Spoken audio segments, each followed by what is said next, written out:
लड़की को अचानक एहसास हुआ कि शायद वह मर चुकी है। वह वहीं खड़ी रह गई, जबकि उसकी माँ, जो उसे बिल्कुल भी नहीं देख पा रही थी, घबराकर पुलिस को फोन कर रही थी और उसकी गुमशुदगी की रिपोर्ट दर्ज करा रही थी। नेव घबरा गई। उसकी माँ अब भी उसे नहीं देख पा रही थी और जो फूलदान उसने जमीन पर गिराया था, वह रहस्यमयी ढंग से गायब हो गया था। पीछे मुड़कर देखा तो फूलदान अपनी असली जगह पर बिल्कुल सही सलामत रखा हुआ था। नेव ऊपर भागी अपनी बहन को बुलाने के लिए, लेकिन नतीजा वही निकला। तभी उसने आईने में अपनी गर्दन पर निशान देखे। कमरे में वापस आने पर उसने सिर्फ गर्दन ही नहीं, बल्कि पैरों पर भी चोट के निशान और सिर पर गहरी चोट देखी। उसे समझ ही नहीं आया उसके साथ क्या हुआ था। उसे सिर्फ इतना याद था कि एक दिन पहले वह अपने बॉयफ्रेंड निक के साथ मोटरसाइकिल रेस में भाग ले रही थी।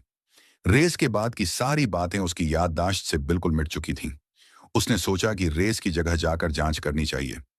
जब वह वहां पहुंची तो देखा कि उसके माता पिता, परिवार और साथी खिलाड़ी जंगल में उसकी तलाश कर रहे थे। लेकिन नेव जानती थी कि वे उसे वहां कभी नहीं ढूंढ पाएंगे।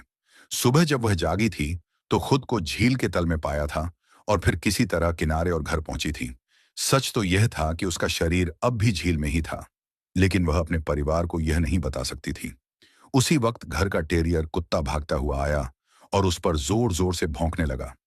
उसे समझ आया कि कुत्ता उसे सचमुच देख सकता है। अचानक उसे एक विचार आया। वह कुत्ते को झील की ओर ले गई। उसका सौतेला पिता कुत्ते की अजीब हरकत देखकर समझ गया कि उसने कोई गंध पकड़ी है और सबको उसके पीछे आने के लिए बुलाया। थोड़ी ही देर में नेव सबको झील के किनारे तक ले आई। अचानक कौओं का झुंड उड़ता हुआ पानी के ऊपर चक्कर लगाने लगा। निक ने झील की सतह पर नजर डाली और अचानक पानी में एक काला साया देखा।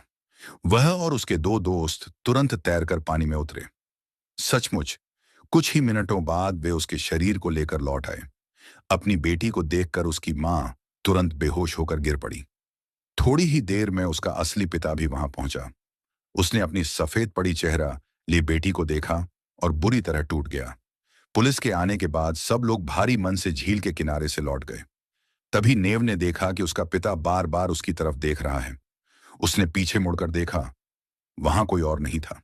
तब जाकर उसे एहसास हुआ कि उसके पिता उसे देख सकते हैं।